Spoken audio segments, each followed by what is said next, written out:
Binubuli nga ni Lance ito nga ang si Tobuts dahil nga may trauma na nga itong si Tobuts nang mangyari ngang kidnapin nga siya ng mga tauhan nito ni Lance. Ay isang pitik pa nga lang nito ni Lance dito nga kay Tobuts ay umiilag na nga itong si Tobuts. Kaya naman nga't nawawala na nga ng lakas ng loob itong si Tobuts simula nga nang makidnap nga siya.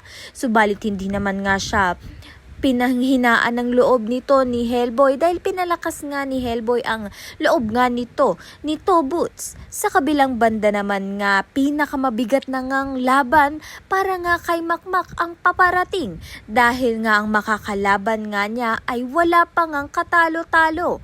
Kaya naman nga ito na nga ba ang hudyat ng makataas na nga ng ranggo sa boxing ito ngang si Makmak o humina pa nga ito dahil nga matalo nga siya ng kanyang kalaban. Subalit dahil si Nonoy nga ang trainer niya at suportado nga siya ng buong pamilya niya.